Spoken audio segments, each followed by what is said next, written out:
First, open your pinned program.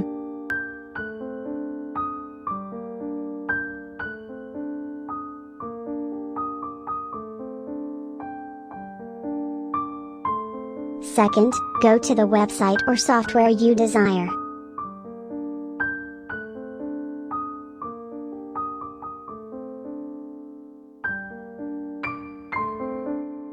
God dang, I hate.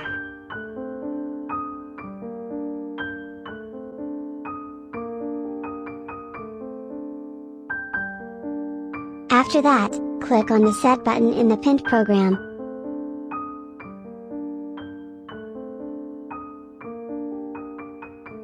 Then hold left click on the window you want to pin and press F1 on your keyboard. Next, click on the button I pointed. Click on the slider and move. It will control the transparency of the pinned window.